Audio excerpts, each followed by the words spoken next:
예, 지난 시간에 이어서 오늘도 다이나믹 리스폰스, 동적 시스템 응답에 대해서 계속 해보겠습니다. 우리가 이제 컨볼루션, 그다음에 전달함수와 주파수 응답의 관계,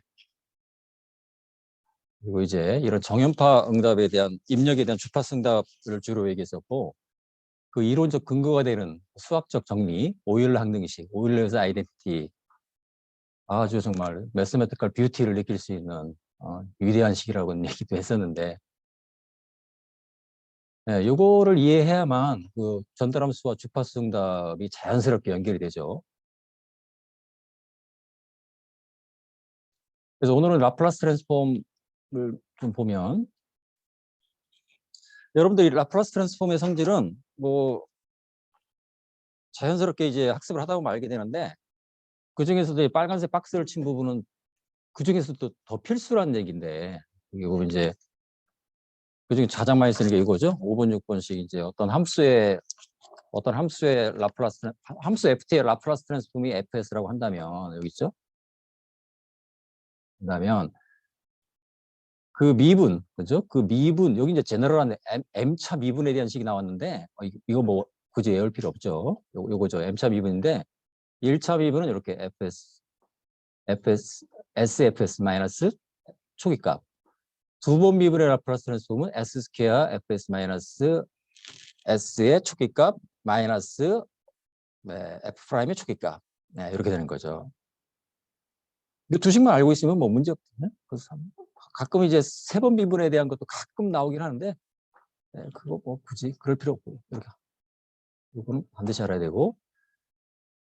그 다음에, 이 파이널 밸류 티어리, 최종값 정리라고 하는데, 이건 이제 어떤 함수, 시간을 무한대로 보낸다는 것은 말 그대로 이제 어떤 그 스테디 스테이트, 정상 상태에 도달했을 때의 마지막까지 남는 값, 이걸 갖다 파이널 밸류라고 얘기를 하죠. 이거는 이제 어떤 그 함수의 라플라스 트랜스폼에 S를 곱해서 S를 0으로 보는 리미트를 취해주면 된다. 예, 이렇게 하면 됩니다. 그리고 타임 스케일에 이런 것도 알아두면 좋죠. 어떤 FT에 대한 라플라스 트랜스폼이 FS라고 한다면 FAT는 A분의 S로 가고 여기는 절대값 A분의 1. 뭐 나도 외우고 있는 거 아니에요? 예, 근데 이런 거 알아두면 좋죠. 타임 딜레이 뭐 이런 것도 좀 알아두면 좋고. 슈퍼포지션 이건 너무 당연한 거지. 이건 당연한 거예요. 이렇게. 예.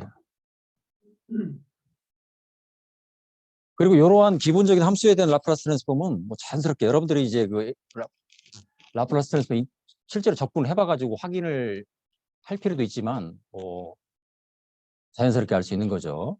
FT 있고 1, 1에 대한 라플라스 트랜스폼은 S분의 1, T에 대한 것은 S 스퀘어분의 1. 이 정도만 쓰는 거죠. 그 다음에 지수함수 exponential 마이너스 AT의 라플라스 트랜스폼은 S 플러스 A분의 1 이렇게.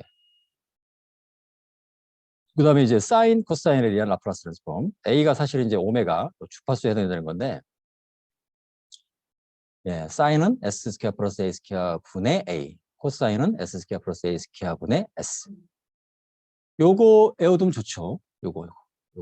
이렇게 이제, 프리퀀시가 B고, 앞에 exponential 마이너스 AT가 붙었을 때는 S 대신에 S 플러스 A가 올라가죠. 이렇게. 예, 그대로. 이렇게.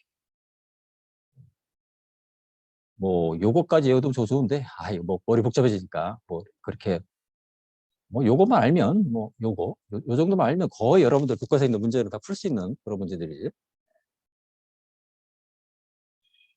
자, 그다음에 이제 그 부분수 전개, 그러니까 파셜 프랙션 익스텐전과 역변화. 이건 이제 그 라플라스 도메인에서 역변환을 위해서 이제 라플라스 도메인에서 구한 그 응답을 역변환해서 타임 도메인에서 응답을 구하는 과정이 되는 거죠. 이 그림을 보면 이제 알 수가 있는데, 우리가 실제 이제 어떤 피지컬 시스템은 그 시간에 대한 입력이 들어가죠. 그래서 시간에 대한 출력이 나와요. 근데 출력이라는 것은 결국 이제 미분방 정식의 솔루션이 되는 건데, 이렇게 자연응답과 강제응답이 합으로 나타난다.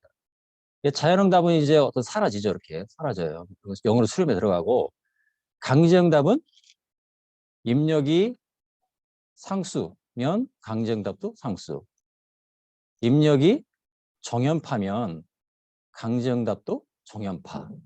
이렇게 되는 거죠. 그래서 이제 요 자연응답은 0으로 수렴에 들어간다. 네, 그죠? 근데 라플라스 도메인에서는 요 입력에 대한 라플라스 트랜스폼이 US, 그다음에 출력에 대한 라플라스 트랜스폼이 YS라고 한다면 이 둘 사이를 연결하는 함수는 바로 이제 전달함수로 나타나는 거죠. 전달함수. 그러니까 라플라스 도메인에서의 응답은 전달함수 곱하기 입력의 라플라스 트랜스폼 이렇게 되는 거죠. 근데 여기 이제 초기치항을 이제 초기치를 0이라고 가정하고 그렇게 되는데 초기치항이 있다면 초기치항이 이제 살아나죠. 네.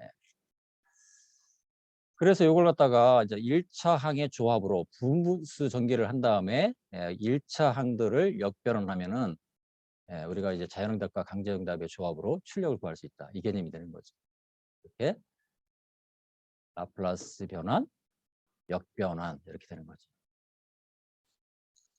그래서 이제 이 라플라스 도메인을 갖다 프리퀀시 도메인이라고 얘기한다는 그 의미를 여러분들이 얘기를 했었는데 이 프리퀀시 도메인이면 그 S를 J오메가로 치환한다.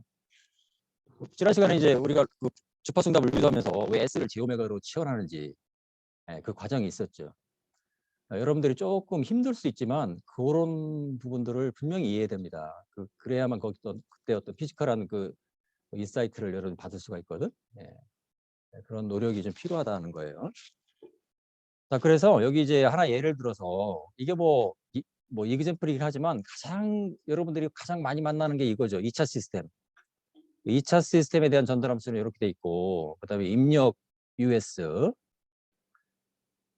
만약에 이제 이니셜 컨디션이 0이고 그다음에 유닛 스텝 인풋이 들어왔다. 그러면은 US는 S분의 1이고 그죠? 이게 S분의 1.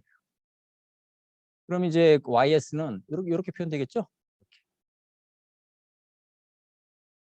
그럼 S1, S2는 전달함수 분모의 근, 이른바 폴이라는 거고 그다음에 여기서 S분의 C3 이거 뭘까요? 이거 강제응답이죠. 강제. 라플라스 도메인에서의 강제응답. 그러니까 자연응답은 이 전달함수의 분모로부터 오는 것이고 이 강제응답은 입력으로부터 오는 것이다. 그렇게 되는 거지. 그래서 각각의 1차항을 역변환하면은 여기서 이제 물론 C1, C2, C3는 여러분들이 부분수 전개 과정에서 구해야 되는 거지. 눈으로 읽으면 안 돼. 다시 얘기했지만 여러분들이 손으로 구해야 됩니다. 구해보고 그럼 이제 계산이 자꾸 틀릴 수 있잖아. 자꾸 해보면서 그걸 적응을 해 나가야 돼. 이렇구나, 그렇겠지, 나오겠지. 이러면 여러분들 절대 시험 볼 수 없어요. 예. 그리고 일반적으로 그럼 이제 그걸 구하다 보면 S1, S2는 일반적으로 복수수죠. 일반적으로 컴플렉스란 말이에요. S1, S2는 그러니까 이 전달함수 분모의 근은 일반적으로 복수수고 그렇다면 이 개수 C1, C2도 일반적으로 복수수예요. 일반적으로. 실수가 나올 수도 있지만 근데 복수수라면 S1과 S2는 반드시 컨주게이트, 공액 복수수로 나와야 됩니다. 그리고 C1, C2도 반드시 공액으로 나타나야 돼요. 그러니까 다시 얘기하지만 복수수가 나타난다는 얘기는 플러스 파트가 있으면 마이너스 파트가 반드시 나와야 돼. 한쪽만 나왔다. 그럼 계산이 틀린 거라고 얘기를 했지. 예. C3는 복수수가 나올 수가 없죠. 논리적으로. 이거는 이제 왜냐하면 상수로 돌아와야 되기 때문에. 그래서 이제 이 각각을 갖다 역변환하면은 이렇게 C1 exponential minus S1t, C2의 exponential minus t, 그다음에 C3 이렇게 되는 거죠. 그래서 첫 번째 두 항을 합친 것이 자연응답이 나타나겠지. 그러니까 이제 S1, S2가 실근이라면 이건 지수함수로 모노토닉하게 이제 어떤 0으로 수렴할 것이고 S1, S2가 복수수라면 진동하면서 어떤 초기값 진동하면서 수렴하겠죠. S1, S2가 복수수라면 S1, S2가 실수라면 이게 또 아이고 예 이렇게 모노토닉하게 감소할 겁니다. 만약에 S1, S2가 이게 S1, S2, 실 S1, S2가 허근이라면 복수수니까 허근을 가질 수 있잖아. 실수 파트가 0일 수 있단 말이야. 그럴 때는 자연응답이 수렴하지 않고 계속 이렇게 일정한 주기로 계속 진동에 들어가는 거죠. 이렇게 이 세 가지 패턴이 있다는 얘기지. 그러니까 전달함수 분모의 근 전달함수가 물론 이제 그 다항식이 기본은 2차야. 1차도 있지만은 2차. 그다음에 3 여러분들 교과서 예제 보면 이제 전달함수의 분모인 3차, 4차가 있을 수도 있는데 가장 기본은 2차예요. 2차가 중요해. 1차보다도 2차가 중요합니다. 그 이유는 뭐라고 했어요? 그 2차 다항식, 2차 시스템의 응답이 3차, 4차를 지배하기 때문에 그런 거예요. 지배. 도미넌트하다고요. 도미넌트하다. 그러니까 응답의 모양이 거의 유사하다는 거야. 2차 시스템 응답이나 3차 시스템 응답이나 거의 유사합니다. 거의. 그렇기 때문에 2차 시스템에 대한 응답을 스터디하는 게 굉장히 중요하다는 거죠. 예, 그렇게 얘기할 수 있습니다.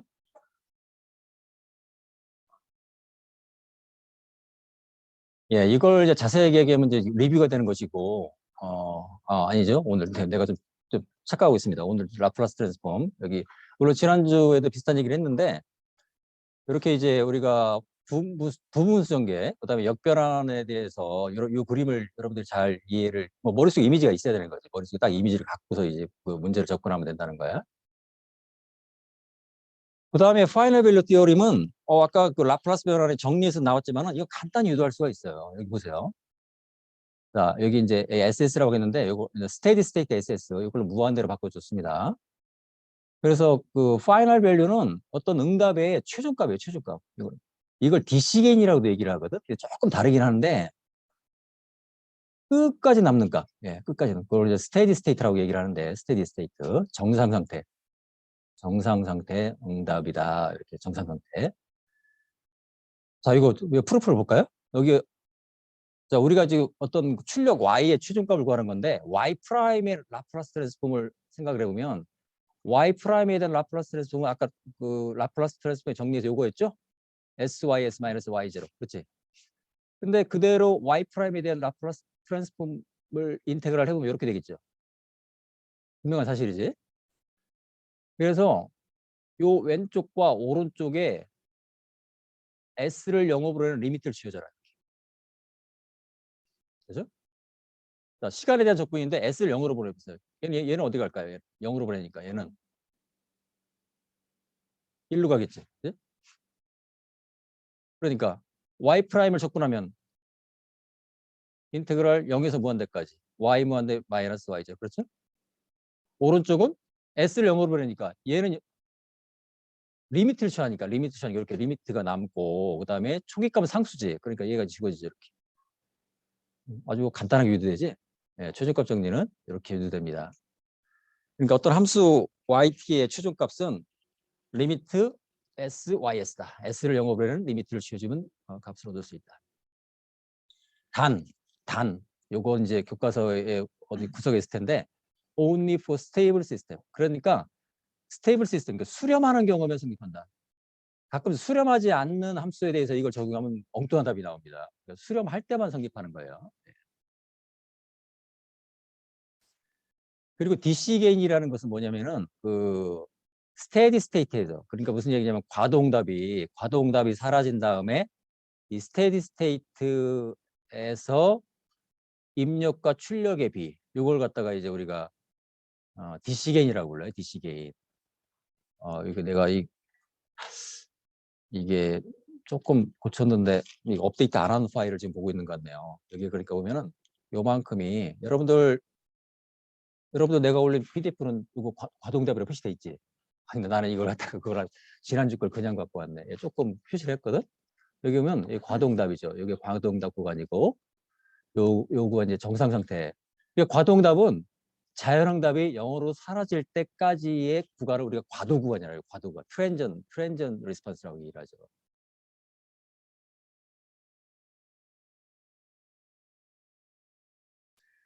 근데 이제 만약에 그 입력이 유닛 스텝이다. 그러면은 업체 입력이 1이니까 그죠? 스테디 스테이트에서의 아웃풋이 DC가 되는 거죠. 그대로. 그러면은 자, 입력이 1이니까 라플라스 트랜스폼 S분의 1이고 자, 최종값 정리에서 리미트 예. 요만큼이 예. 보면은 예. 최종값 정리에서 요 YS는 이거죠. 전달함수를 가끔 이제 H를 쓸 때가 있고 GS를 쓸 때가 있는데 예, 뭐 다 전달함수를 의미합니다. 그다음에 YS는 GS, US죠. 라플라스 도메인에서. 근데 US가 S분의 1이야. 그러니까 이렇게 지워지죠. 이게 참. 예, 그러면은 리미트 S를 0으로 보내니까 S에다 0을 집어넣으면 이걸 갖다가 우리가 유닛 스텝 인풋일 때의 DC계는 그냥 전달함수의 S에 0을 집어넣으면 됩니다. 그 값은 바로 이 값이. 유닛 스텝일 때. 그리고 이제 그 프리퀀시 리스판스 보드 플롯에서 매그니튜드 플롯에서 이 저주파형의 크기가 거의 이걸 또 DC게인이라고 불러요. 그러니까 여러분들이 보드 플롯을 딱 보고 저주파형에서의 높이 그걸 그냥 DC게인이 된다 이렇게 생각을 하는 거죠. 네.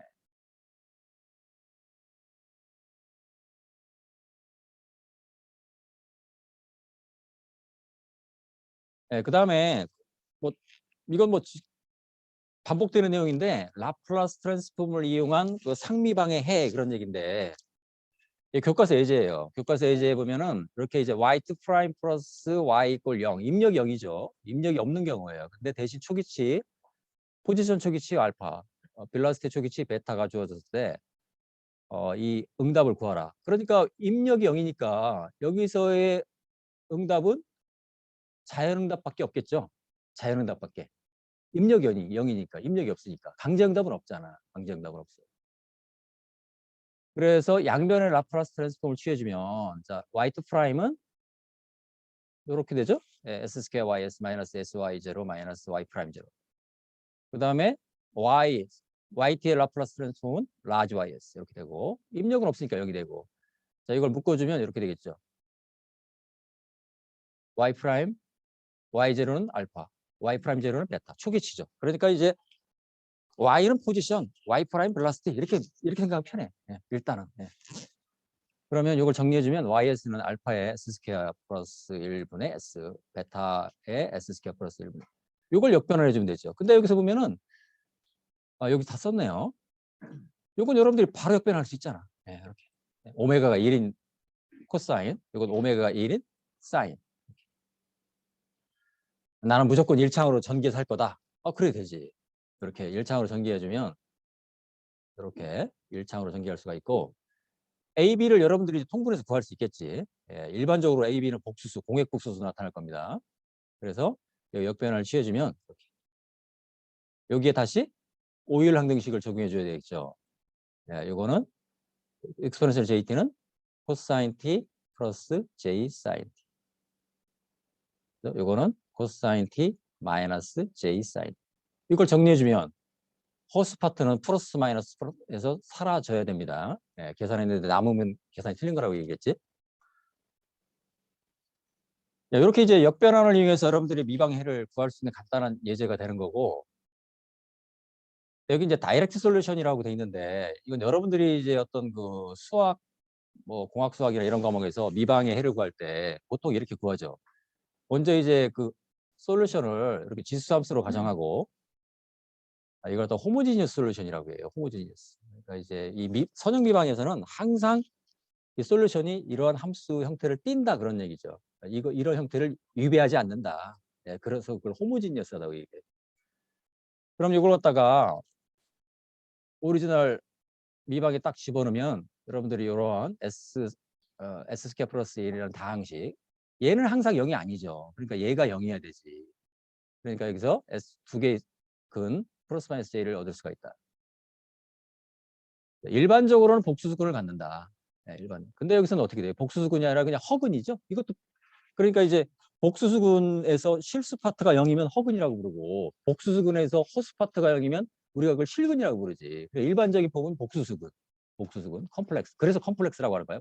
컴플렉스가 복잡하다 이런 뜻도 되지만 그렇잖아요. 실수 파트와 허수 파트를 같이 갖고 있다 그런 얘기죠. 그래서 그러니까 이제 S의 그 근이 두 개니까 일반적으로 이 응답은 이런 형태를 가질 수밖에 없지. 이렇게.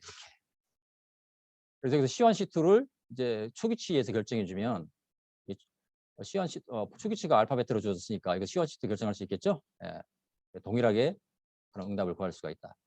이 정도 간단한 문제는 굳이 라플라스에서 역변환을 라플라스 변환, 역변환을 통하지 않고도 여러분들이 쉽게 구할 수가 있다는 얘기죠. 그리고 이런 컨셉을 갖고 있어야 됩니다.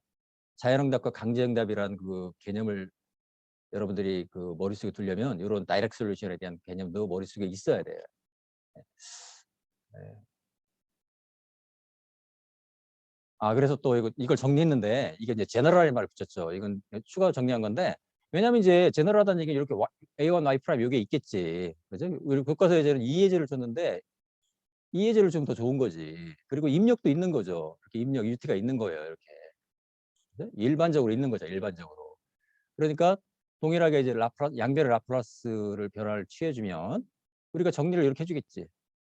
이렇게 정리가 되고. 근데 만약에 초기치가 여기 이제 초기치항인데 이 초기치항이 남는 거죠. 예, 여기 그러면 이제 여기서 YS는 자, 요 부분이 전달함수가 되는 거지. 요 부분이 초기치 영향이지. 만약에 초기치가 0이 아니라면 요것도 역변을 해줘야 되지. 요것도 같이 해줘야 됩니다. 뭐 시험 문제는 그런 걸 얘기하는 걸 좋아하겠지. 그렇지 않겠어요? 근데 전에도 얘기했지만 초기치가 0인 경우만 다루다 그건 좀 연습이 부족하다는 얘기지. 예.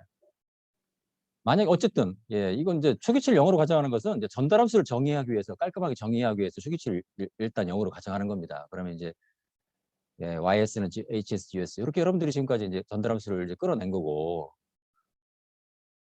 자 여러분들이 교과서에서 만나는 인풋이라는 것은 이 세 개 이외에는 없어요. 사실상 처음에 스텝 인풋, 그 다음에 시누소이드 인풋, 이게 코사인일 수도 있고 사인일 수 있어요. 2분의 파이 이상차가 있는 거니까. 그 다음에 가끔 임펄스 인풋. 이 세 가지가 다죠. 그러니까 이 세 가지에 대해서 여러분들이 딱 머릿속에 정리를 하고 있는 게 필요하다는 거야.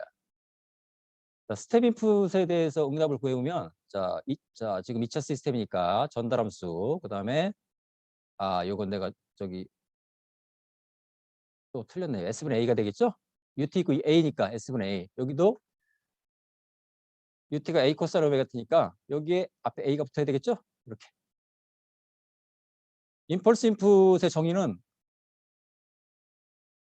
임펄스 함수의 정의라는 게 뭐였어요? 그 라플라스 트랜스폼이 1이 되는 것을 우리가 임펄스 펑션, 디락 델타 펑션을 정의하자 이렇게 했죠. 왜냐하면 임펄스라는 또 세기가 있잖아. 세기가 있는데 왜 꼭 세기가 1이어야 돼? 그렇지 않지. 편의상 그렇게 했죠. 편의상. 네, 그러니까 라플라스 트랜스폼이 1인 임펄스를 디락 델타 펑션이라고 정의하는 겁니다. 정의예요, 하나.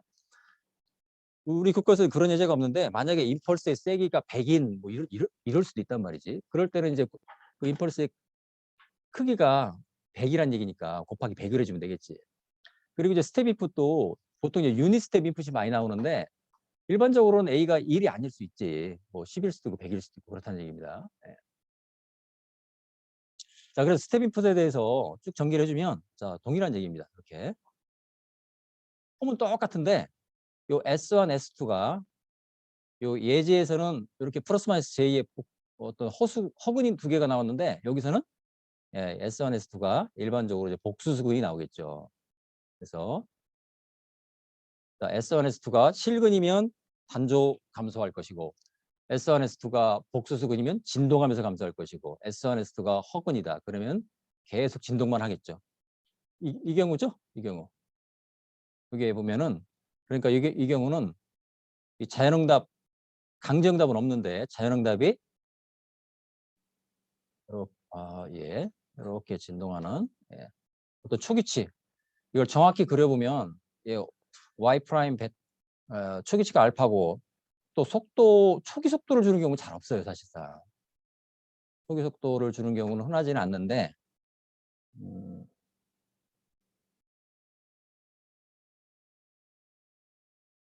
여기 보면은 오늘따라 이 패드가 왜 이렇게 미끄러울까요? 이게 어떤 날은 잘 되고 어떤 날은 미끄러워서 잘 못하겠어요. 그러니까 이게 참 이상해, 이게. 그냥 하겠습니다. 시간에 대해서 이 초기치가 알파니까 이게 y라고 하면 어떤 알파에 출발하겠죠. 알파에 출발해서 이게 이제 여기 보면 최종 답을 안 썼는데 결국 이게 이제 뭐 허근이니까 어떻게 되겠어요. 이제 뭐 굳이 쓰자면 크기는 이제 루트 a 스퀘어 플러스 b 스퀘어일 거고 뭐 m에 뭐 그래서 코사인 t 플러스 파이 이런 형태가 될 텐데 그치? 또는 이제 뭐 여기 A, B라고 했으니까 앞에 뭘 써야 할지 M1의 코사인 T 플러스 M2의 사인 T 이런 솔루션이 나오겠지. 이런 솔루션. 네. 오메가 1인 경우에. 그러면은 요거에서 이제 계속 진동하는 이런 통에 그리기 힘듭니다. 이게 어떤 날은 참 그림을 잘 그릴 수 있는데 오늘은 참 안 그려지네. 네. 이 주기가 이 자연응답의 주기가 오메가 1이니까 이는 오메가분의 2파이. 그러니까 그대로 주기가 2파이가 되겠죠. 이렇게. 이 교과서 예제 그 플롯도 있나 모르겠네. 플롯이 있다면 이런 그림이 있을 것이 없다면 아마 플롯이 있을 뭐 모르겠습니다. 여러분 교과서를 이럴 때 봐야 되는 건데. 그 다음에 일반적으로 이제 S1S가 복수수를 가질 때는 자연응답은 다시 얘기하지만 이렇게 초기치를 가지고 자연응답은 이제 영어로 수렴에 들어가겠죠. 그리고 여기에 강제응답은 스텝 없이일 경우에는 이렇게 A라는 크기의 스텝 없이 들어갔다. 그럼 강제응답은 C3 역시 상수인데 그 크기가 달라지지. C3를 여러분들이 이제 결정할 수가 있다 그런 얘기죠. 그 다음에 정연파 입력일 경우에는 내가 이렇게 그렸죠. 여러분들 그렸는데 또 이걸 내가 기억을 못하고 여기 보면 그렇죠. 일반적으로 이제 스텝 인풋인 경우에는 전형적으로 이런 모양이 나타나죠. 스텝 인풋 또 유닛 스텝이면 이제 A가 이제 1이라는 얘기인데 여기 또 친절하게 이거 써줬네요. 스텝 인풋이라는 의미는 주파수가 0이다. 그러니까 주기가 무한대다. 그렇게 생각하면 된다는 얘기지. 그러면은 요게 이제 요 높이 요게 결국은 강제응답 YP가 되겠죠. 그러니까 입력도 1인데 입력도 1인데 강제응답 출력도 1인 경우가 되는 거지. 이럴 경우엔 그런 스페셜 케이스가 된다는 얘기죠. 이건 모양새를 나타내는 거지. 이게 입력의 크기는 1인데 강제응답은 뭐 2가 될 수도 있고 3이 될 수도 있지. 이건 그런 그림일 뿐이니까 또 오해를 많이 한다는 얘기예요. 오해를 하면 안 돼. 입력과 출력이 우연이라고 생각합니다. 입력이 1인데 출력도 우연히 1이 나온 거예요. 우연히. 아니면 의도적으로 출력도 1이 되도록 맞춰준 거예요. 자, 여기 다시 한번 썼는데 자연응답은 이렇게 호문지전 솔루션으로서 이런 지수함수 형태를 갖는데 문제는 이 S가 실수, 허수, 복수수 이렇게 세 가지 케이스를 가질 수 있다. 일반적으로는 복수수근을 갖는다. 일반적으로. 복수수근을 가질 때는 이렇게 정리할 수 있죠.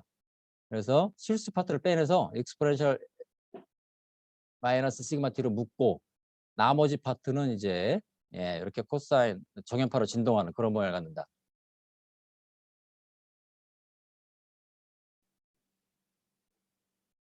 네, 여러분 충분히 이해할 수 있지?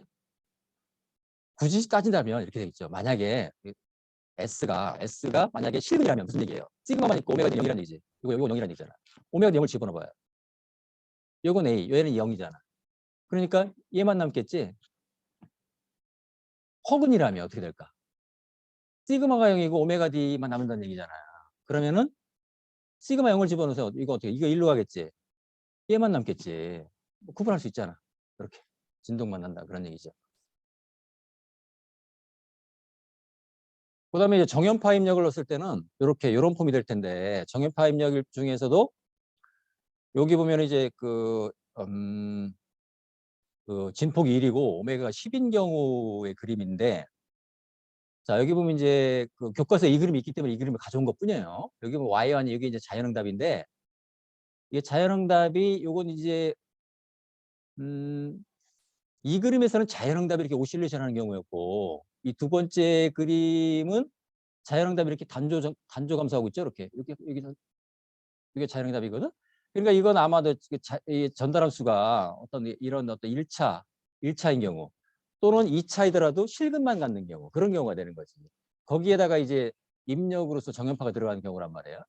그러니까 이 과도 구간이 지난 다음에 강제응답인 정연파 그러니까 주파수 응답만 남는 거지. 그렇죠? 여러분들 교과서에 대부분이 이런 그림입니다. 대부분 이런 그림인데 가끔 이 그림이 가끔 나타나요. 그러니까 이제 우리가 이제 그 정연파 입력에 대한 강제응답을 그게 주파수응답이야. 6장에서 말하는 주파수응답이 바로 그건데 6장에서 주파수응답을 얘기할 때는 또 그 자연응답, 과도응답을 얘기를 안 하거든. 내 말이 무슨 이해되죠? 그러니까 이제 과도응답을 얘기할 때는 입력이 계단 입력인 경우만 주로 설명을 하고 있어요. 거기서는 이제 입력이 정연파 입력이 들어가는 경우에 과도응답을 또 잘 얘기를 안 해요. 그건 이제 입력이 정연파 입력인 경우에 대한 강제응답을 다루는 것이 이제 6장의 주파수 응답, 프리퀀시 리스폰스인데 거기서 또 과도응답은 얘기를 안 하거든. 그러니까 내가 지금 하고 싶으니까 무슨 얘기인지 알겠죠. 여러분들이 이제 그 3학년 때 이제 자동제열 그 과목을 들으면은 물론 그걸 깊이 학생은 그걸 캐치합니다, 물론. 근데 이제 대부분 학생들이 이제 그렇지 못하죠. 그러다 보니까 이제 거기서 약간 그 오해 내지는 어떤 그 혼선을 가질 수 있는데 그래서 이제 이 그림을 실어준 건데 자, 다시 정리하면 여러분들이 다룰 입력은 세 가지야. 상수 입력, 계단 입력, 정연파 입력, 임펄스 입력 세 가지. 그래서 모든 응답은 과도응답이란 말은 좀 이상한 말이지. 과도응답이란 말은 뭐냐면 자연응답이 남아있을 때까지의 응답. 그러니까 이제 우리가 미방의 해는 자연응답과 강제응답의 조합이다. 근데 자연응답은 0으로 사라진다. 물론 안정한 시스템인 경우에. 근데 자연응답이 0으로 사라진 이유를 우리가 정상상태 응답이라고 부른다. 스테디 스테이트. 자연응답이 사라질 때까지의 구간을 과도 구간이라고 부른다. 그때의 응답을 과도응답이라고 부른다. 이렇게 되는 거지. 응? 네. 그래서 이제 입력이 정연파가 들어갔을 때도 이렇게 어떤 그 과도 구간이 지나서 정상 상태에 들어가면 정연파 응답만 남죠. 그래서 이때의 강제응답은 이건 이제 주파수 응답이죠. 어떻게 돼요? 여러분들 외우라고 있잖아요.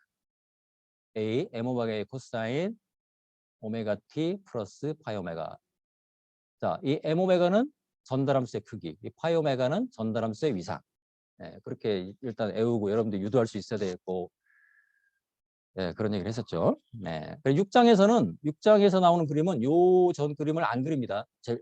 대부분 없어요. 예, 그냥 강제응답만 그리고 왜 그러냐면은 과도 구간이라는 것이 워낙 짧기 때문에 그래. 불과 뭐 0.1초, 0.01초 순식간에 사라진단 말이지. 이 경우에는 지금 4초 동안에 지금 4초 동안이나 과도응답이 지속되는 걸로 나와 있지만은 대부분은 이렇게 길지 않아요. 그러니까 그냥 깜짝할 사이에 사라지기 때문에 뭐 굳이 그런 이유도 있어요. 예. 주파수 응답을 다룰 때 과도응답을 굳이 그리지 않는 이유는 그런 이유도 있습니다. 그다음에 임펄스 인풋인 경우는 임펄스 인풋은 이제 델타 T 디락 델타 펑션으로 이제 정의를 했는데 US가 1인 경우잖아요. 그러니까 이건 뭐야? 전달함수 분모의 근에 의해서 이건 그러니까 자연응답 자체지. 자연응답. 이거지. 그죠?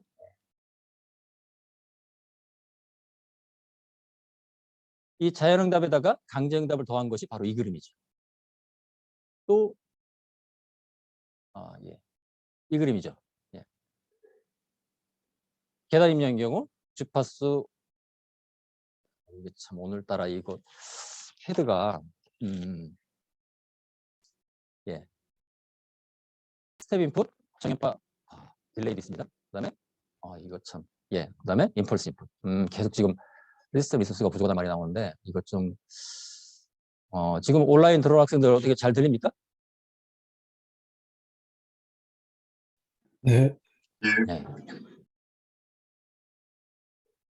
자, 그다음에 그 폴과 제로의 개념을 보겠습니다. 폴 제로 이미 다 얘기했는데 자, 우리 지금 교과서에서요. 이렇게 보면 이제 어떤 전달함수가 디나미네이터 분의 뉴머레이터 그 분모의 차수가 n차고 분자의 차수가 m차예요. 그럴 때 이제 피지컬 시스템은 당연히 분모의 차수가 크다고 이렇게 얘기했죠.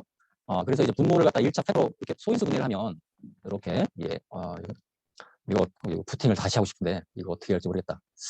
이럴 때는 옛날에 내가 이제 뭐 그냥 했는데 이걸 일시중지하면 또 안 되네. 그냥 나가보겠습니다. 그래서 이제 분모의 근을 갖다가 우리가 극점이라고 부르고 분모의 근을 그다음에 분자의 근을 0점이라고 부릅니다. 이거 하나의 정의죠. 근데 전달함수에서는 굳이 얘기하자면 0점보다는 극점이 훨씬 중요하죠. 왜 그럴까요? 이 폴이 지금까지 이제 역변환에서 솔루션을 구해봐서 알겠지만은 이 극점이 결국 그 응답을 결정하잖아요. 응답. 그러니까 응답이 발산하냐 수렴하냐를 결정하죠. 근데 0점은 굳이 말하자면 별 영향을 안 줘요. 영향을 안 주는데 굳이 안정성에 영향을 주지 않는다. 그게 안정성에. 근데 이 과도 구간의 형상에는 영향을 준다. 형상에. 그러니까 예를 들어서 0점이 어디 있냐에 따라서 이 과도 구간이 이럴 수도 있고 뭐 이렇게 위로 갈 수도 있고 아래로 갈 수도 있고. 근데 결국 정상 상태의 모양에는 영향을 줄 수 없다. 그래서 이 분모의 근을 구하는, 분모를 0으로 만드는 이 ds = 0을 갖다가 특성 방식, 캐릭터리스틱 폴리노미알 이렇게 부릅니다. 또는 특성 방정식, 캐릭터리스틱 이퀘이션 이렇게 불러요. 그래서 이제 2차 시스템인 경우에 분모가 이렇게 2차인 경우죠. 여러분들이 이렇게 뭐 n차, m차 썼지만 사실상 대부분의 경우는 n = 2 아니면 3 정도. 그다음에 분자의 차수, 분모의 지로를 갖는 전달함수의 전달함수의 분자가 이렇게 이제 어떤 상수가 아니고 S의 폴리노미알인 경우가 교과서 예제도 잘 없어요. 대부분 상수인 경우. 대부분 그렇거든. 네. 근데 아주 특별한 경우에는 이렇게 이제 분자가 어떤 S의 폴리노미알, 그래도 뭐 분자의 차수가 1 아니면 2인 경우도 거의 없지. 예. 여러분들 교과서에 나와 있는 것은 아마 G로를 하나 정도 갖는 경우 그런 예제가 있을 겁니다. 아마 나중에 루트로커스를 가더라도 마찬가지예요. 루트로커스 뒤쪽으로도 마찬가지인데 어쨌든 일반적인 이렇게 할 수 있다는 거야. 그래서 2차 시스템인 경우에는 이렇게 두 개의 근을 갖겠죠. 그 다음에 3차 시스템인 경우에는 당연히 근이 3개겠죠. 3개인데 요건 이제 2차와 1차로 이렇게 분리할 수 있는데 요 2차가 중요하다는 거예요. 2차가 왜 중요하냐면 집의 극점. 여러분들 교과서 어디 구석에 이제 도미넌트 폴이라는 말이 나올 수 있는데 거의 응답을 지배한다. 예. 그래서 지배 극점이라고 얘기를 합니다. 이 세 번째 극점은 그렇게 중요하지가 않아. 물론 이제 요 세 번째 극점도 만약에 이 라이트 플레인 오른쪽 동네에 있다. 그러면 얘 때문에 전체가 발산해 버리죠. 그러니까 마치 그 연못에 개구리가 3마리 있는데 한 마리만 휘젓고 다니는 흙탕물이 돼버리지. 그러니까 이제 1차항의 요소 중에 하나만 발산해도 전체 다 발산이지. 그런데 3마리가 뭐 저기 휘젓고 다니는, 한 마리가 휘젓고 다니는 어차피 흙탕물이거든. 그러니까 발산하는 것은 그 근 중에 하나라도 이 라이트 플레인 오른쪽 동네 이제 근을 가지면 이제 발산하게 되는데 어쨌든 모든 그 폴이 이 왼쪽 동네 이 랩타 플레이 있다는 전제하에 요 2차 시스템의 극점, 그리고 전형적으로는 지금 이렇게 복수수를 갖는 2차 시스템의 극점이 도미넌트한, 그러니까 응답을 지배한다 그런 얘기죠.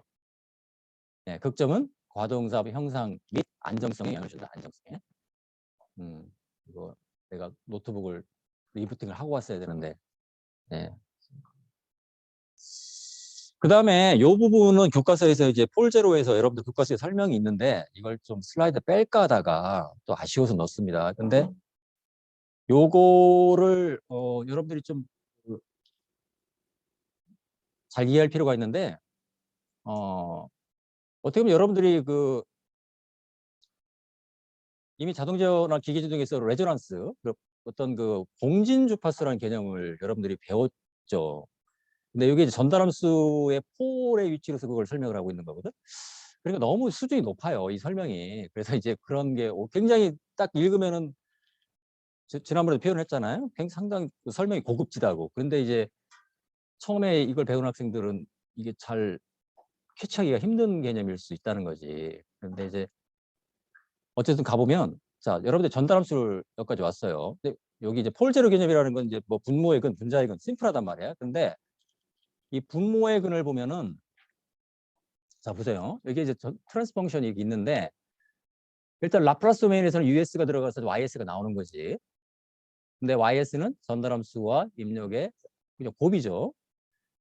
타임 도메인에서는 이렇게, 자, 이렇게 보면 교과서에서는 입력을 갖다가 이렇게 이제 U exponential S0T라고 이렇게 설명을 하고 있어요.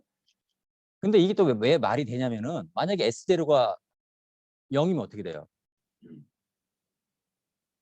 그럼 스텝 인풋이잖아. 그렇죠?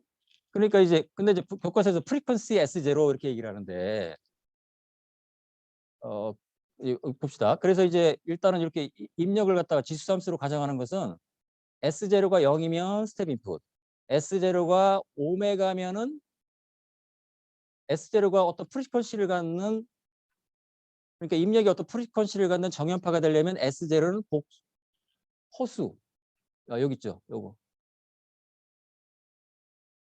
인풋 프리퀀시가 G1이다. 그러면은 근데 프리퀀시를 갖는 정연파 입력이 들어가려면 플러스 J 오메가가 들어가면 안 되거든. 그렇잖아. 플러스 J 오메가와 마이너스 J 오메가가 쌍으로 들어가야 그게 물리적으로 코사인이 되잖아. 그지? 그러니까 이걸 보면은 이거 보세요. UT가 A 코사인 오메가 T라면 사실은 이걸 그 오일러 항등식에서 이렇게 정의할 수 있지. 이러한 지수함수, 이러한 지수함수가 동시에 들어가면 되잖아. 그건 이제 선형 시스템은 중첩 원리가 적용되니까 그게 성립하잖아요. 그러면은 근데 교과서에서는 그렇게 간편하게 그냥 이렇게 편의상 이렇게 설명을 하고 있는데 먼저 여기를 보면은 자 출력은 전달함수 곱하기 입력. 자 복잡하긴 하지만 쭉 가면은 결국 이 얘기는 뭐냐면은 이게 US는 자 요 지수함수의 라플라스 트랜스폼이죠. 그럼 요거죠. 요거. 예, 일단은 S0가 실수도 복수도 신경 쓰지 말고 어쨌든 수학적으로 익스포넨셜 S0T는 S-S0분의 U0 이렇게 되잖아요. 라플라스 트랜스폼에 의해서. 이걸 갖다가 이제 익스펜전을 하면은 이렇게 1차원으로 쭉 분해할 수가 있죠. 그래서 요 앞부분을 역변하는 것이 자연응답이지. sum of 내추럴 모드라고 근데 요 1창 하나하나를 갖다가 모드라고 해요. 모드. 이제 그러니까 이제 어떤 응답이라는 것은 모드의 컨비네이션 조합이거든. 그러니까 1차항들. 그러니까 이제 진동 모드라고 얘기할 때도 근데 진동 모드를 얘기할 때는 이제 내추럴 프리퀀시가 이제 좀 얘기가 복잡해지는데 2차 시스템의 경우는 내추럴 프리퀀시가 한 개죠. 근데 이제 빔 같은 거 해석할 때는 그 내추럴 프리퀀시가 쭉 연속적으로 나타나거든. 그럴 때는 이제 분모가 2차의 곱으로 나타나게 돼 있어요. 2차 곱, 2차.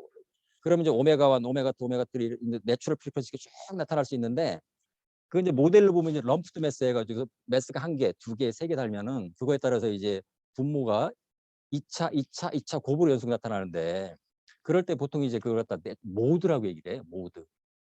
근데 여기서도 근데 모드는 어렵게 생각하지 말고 그냥 1차 항 그러니까 응답을 구성하는 그 1차 항들을 모드라고 생각한다. 이렇게 생각하면 쉽죠. 그러니까 자연응답은 이 내추럴 모드의 조합이다. 컨비네이션이다. 이렇게 생각하고 그다음에 강제응답은 이거죠. 자, 그러니까 입력의 지수가 S0면 출력의 지수도 여기 안 썼는데 이건 뭐예요? K의 exponential S0T가 나와야 돼요. 이렇게. 그지? 그러니까 입력의 지수가 S0면 출력의 지수도 S0. 입력의 지수 S0가 0이면 출력의 지수 S0도 0. 단 U0가 들어가서 K라는 크기가 나왔어요. 이게 스텝 입력인 경우죠. 근데 주파수 만약에 주파수를 갖는 정연파 입력이다 그러면은 S0가 그래서 여기 썼는데 여기 보세요. 정연파가 들어가려면 플러스 j 오메가가 뿐만 아니라 마이너스 j 오메가도 같이 들어가줘야 되지. 이걸 보면 알 수 있잖아요. 그러니까 입력의 프리퀀시가 오메가 제로라면 출력의 프리퀀시도 오메가 제로가 나와야 되죠. 그게 주파수 응답이지. 그게. 요 그림은 뭐냐면 그래서 트랜스미션 제로라는 상당히 좀 이해하기 어려운 개념을 설명하고 있는데 근데 전달함수 보면 그렇게 이해할 뭐 어려울 것도 없다는 거예요. 왜냐하면 만약에 이런 지수함수가 입력으로 들어가고 있다. 근데 인풋 프리퀀시가 S0는 지환이다. 이 교과서 이렇게 설명하고 있죠. 근데 이게 여기서 이게 잘 와닿지가 않지. 왜냐하면 요 부분이 빠졌기 때문에 그런 거거든. 요 부분이. 예. 패드가 작동을 안 한다. 요 부분이 빠졌기 때문에. 자, 이건 분명히 이해할 수 있죠. 예. 입력에 지수함수 입력이 들어가면은 지수가 S0면 출력의 강정답의 출력의 지수도 S0가 돼야 돼요. 스텝 인풋인 경우는 S0가 0인 경우야. 근데 정해파 입력인 경우에는 그 S0가 플러스 마이너스 j 오메가 제로인 경우다. 이렇게 하면 좀 명확하죠. 그럴 때 그렇다면은 그게 바로 이제 그 코사인이나 사인 입력일 경우인데 자 이렇게 만약에 코사인 입력이 들어갔다 그러면은 그거의 라플라스 트랜스폼은 이거죠. 요거죠. 요거. 코사인 오메가 제로 t에 대한 라플라스 트랜스폼은 s 스퀘어 플러스 오메가 제로 스퀘어 분의 s 맞죠? 근데 만약에 이 분자의 이 입력의 프리퀀시와 같은 그런 지로 성분을 갖는다. 근데 그 지로 성분도 두 개를 가져야 되지. 그래서 플러스 j 오메가 제로만 가지면 안 되잖아요. 마이너스 오메가 제로 쌍으로 가져야 되지. 쌍으로 가져야만 그 결국 그 분자의 폴리노멜이 상수가 되는 거잖아. 그래서 개수가 상수가 된단 말이에요. 그러면은 이렇게 되면은 이 분자가 서로 이렇게 소거되죠. 이렇게 소거돼요.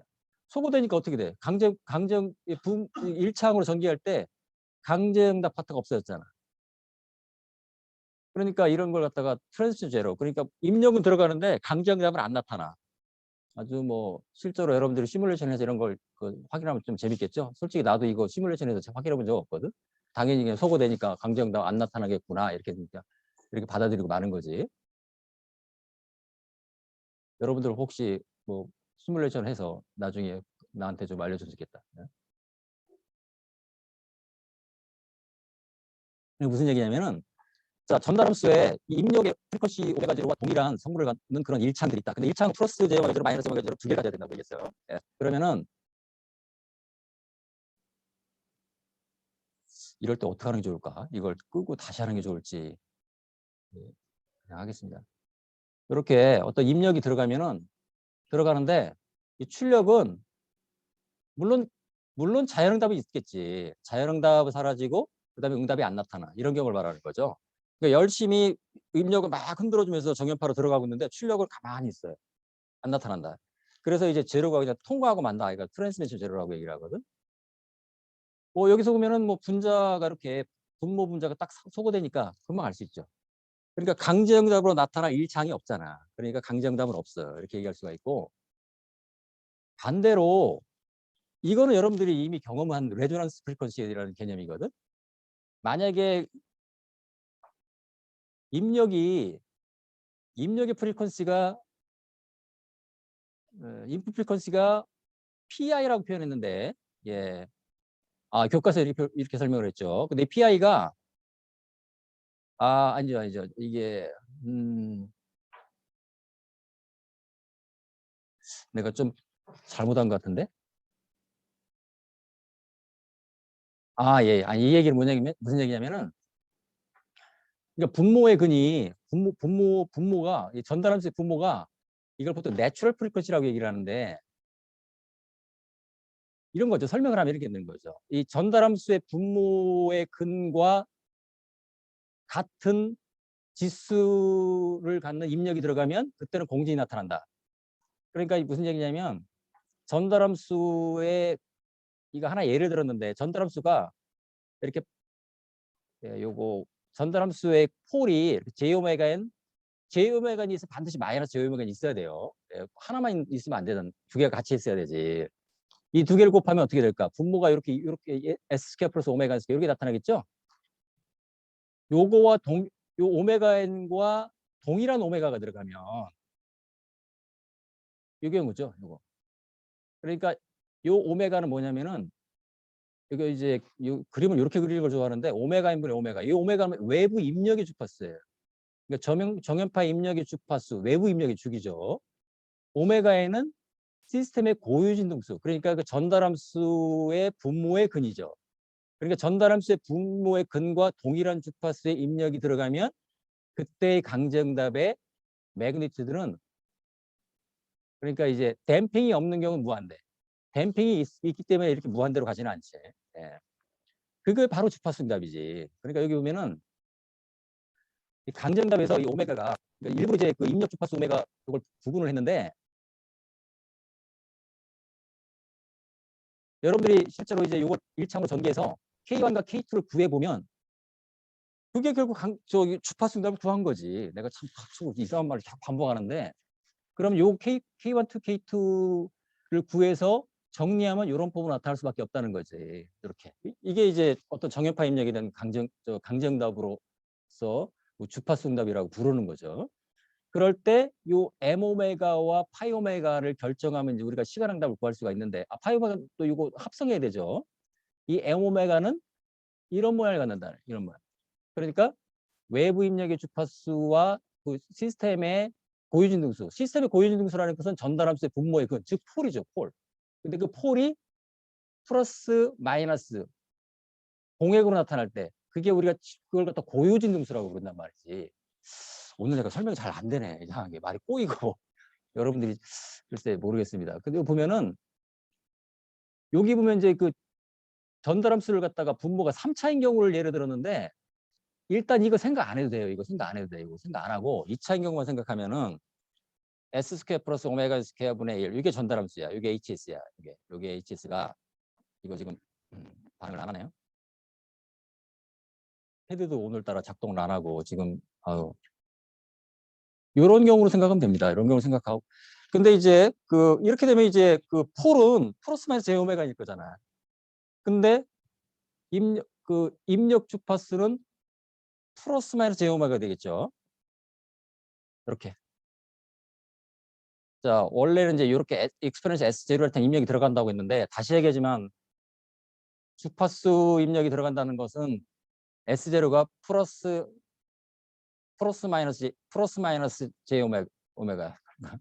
그러니까 공역으로 들어가야 한다. 공역 하나만 들어갈 수 없다. 그러니까 J 오메가는 그렇게 할 수. 그러니까 이제 이 지수 함수로 입력이 들어간다는 의미가 뭔지 알겠죠? 예, 그래서 실수일 때는 그냥 S0가 0이면 심플한데 정연파 입력일 때는 S0가 플러스 J 오메가, 마이너스 J 오메가 두 개가 같이 들어가는 거죠. 그 가능한 이유는 중첩의 원리가 적용되니까. 그리고 오일랑 등식에 의해서 가능하다는 거 우리가 알 수가 있단 말이지. 그러면은 요건 여러분들이 손으로 우리가 이미 앞에서 주파수응답을 유도했지. 여기서 유도했습니다. 이렇게 유도했잖아요. 이게 주파수응답이었지. 아, 여기도 이 그림도 또 결국 비슷한 그림인데 여기도 이제 이런 정연파가 들어간다는 것은 이런 지수함수 두 개가 동시에 조합으로 들어간다는 그런 얘기가 되는 거지. 그러면은 그때 주파수응답을 구했더니 이런 폼이 나왔단 말이에요. 근데 이 M오메가 그 강제응답의 진폭이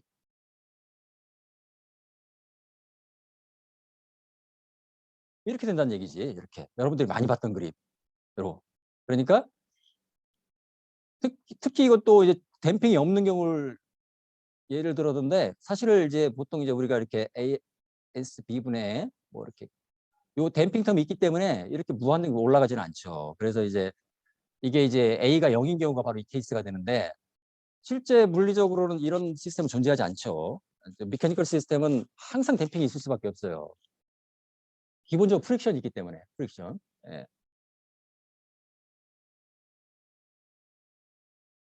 예, 이게 내가 오늘 설명이 조금 잘 안 되는 것 같습니다. 어쨌든 넘어가면 다음에 또 기회 있을 때. 요 그림을 보세요. 요 그림을 보면은 이건 어떤 전달함수가 있다고 할 때, 전달함수 이렇게 HS에 있다고 할 때, 이 주파수 응답을 이해할 때 이렇게 이제 A 코사인 오메가 t라는 정연파가 들어갔어요. 그러면은 그때 물론 이거 강제응답이죠. 난 엄밀성 추구하니까 자꾸 그렇게 얘기를 하는데 이렇게 진폭은 M 오메가로 증폭하고 그 다음에 위상은 파이 오메가로 딜레이 또는 TD로 시간 지연 이렇게 된다는 얘기지. 근데 이제 오메가가 이제 저주파일 때와 고주파일 때를 쭉 옮겨가면 진폭은 A를 유지하고 있다고 생각을 해봐. A를 유지하고 있는데 그 M 오메가는 점점점 진폭이 줄어들죠. 이 그림으로.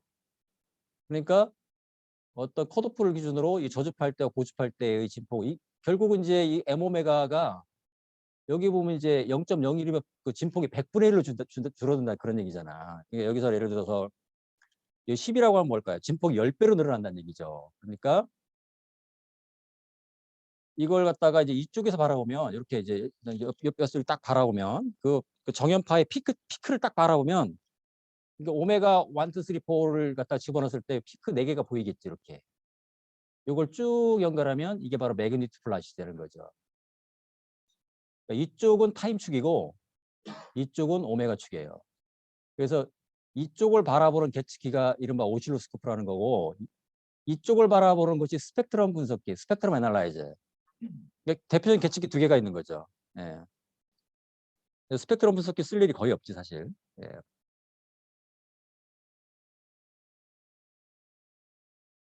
이 그림을 잘 보면은 여러분들 주파수 응답을 뭐 어렵지 않게 이해할 수 있을 겁니다. 그래서 요거는 저 자동제 수업할 때 작년인가 하는 건데, 이게 아주 오늘 진도를 거의 못 나갔는데.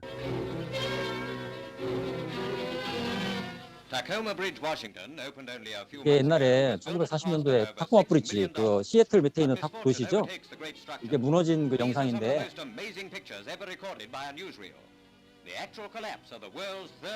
네, 이게 이제 결국은 바람에 의해서 무너졌죠.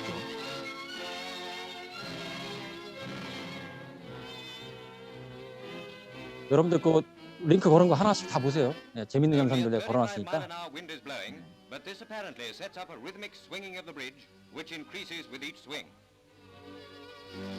그래서 결국 이제 무너졌습니다. 네, 이게 보면. Finally, the swinging road and the suspension cables give way and plunge into the water below. Fortunately, the only casualties were a car stalled on the bridge and a dog. 그러니까 이게 무너진 이유가 결국은 이제 이 바람이 불어왔는데, 이렇게 바람이 불어왔죠. 바람이 이제 어떤 뭐 이렇게 들어왔을 텐데, 요거에 이제 스펙트럼 분석을 해보니까 이 다리의 고유진 등수, 물론 이제 이게 연속계니까 고유진 등수가 이제 쭉 있을 텐데, 뭐 퍼스트 모드, 세컨 모드 쭉 있을 텐데, 그 중에서도 가장 도미넌트한 모드에 해당되는 그 프리퀀시와 유사한 성분의 세기가 컸다는 얘기지. 그러니까 이제 그때 그 성분 때문에 바람이 정연파처럼 불지는 않죠. 바람이 이렇게. 근데 바람이 어떤 임의로 불어오는데 그걸 그 스펙트럼 분석을 해보면 오메가 성분을 쭉 분해할 수가 있거든. 그 중에서도 이 다리의 내추럴 프리퀀시와 유사한 성분의 세기가 컸다. 그러니까 이 부분을 만난 거지, 이 부분을. 이게 거의 일이 되는. 그러니까 다리의 진폭이, 물론 이것도 다리도 이렇게 뭐 횡으로 흔들릴 수도 있고 종으로 흔들릴 수도 있고 여러 가지가 있죠. 이게 3D가 되는 거죠. 내가 이걸 안 했나요? 그렇지.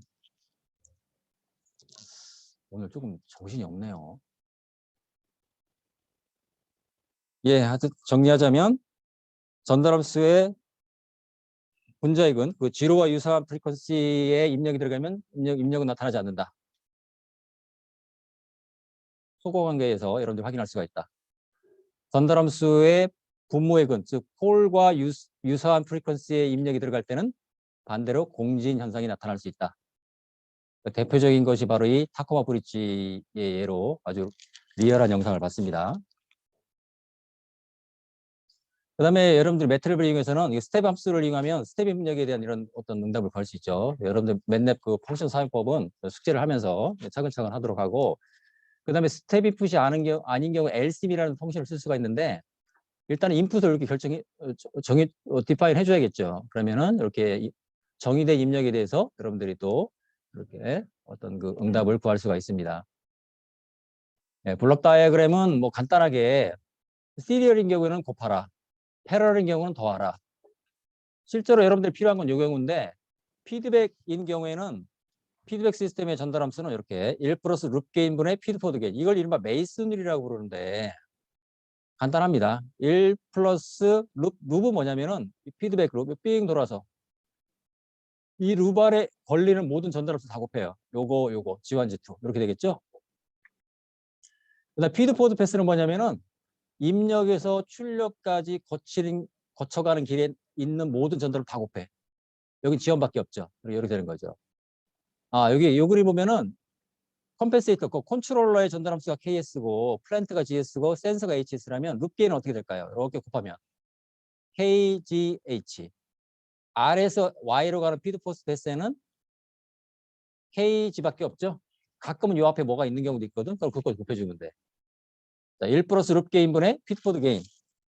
이렇게 하면 쉽게 구할 수 있습니다.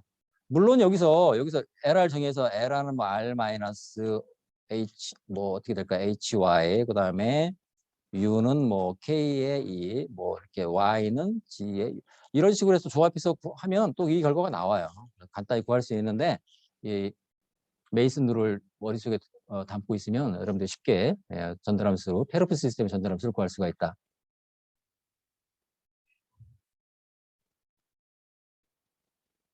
예, 오늘은 여기까지 하겠습니다. 오늘 좀 조금 초반부에 내가 좀 시간 관리를 잘 못했는데, 네, 수요일 날 그 3장 마지막 부분까지 마치는 걸로 하고, 오늘은 여기까지 하고, 질문 있으면 질문 받고 마치도록 하겠습니다.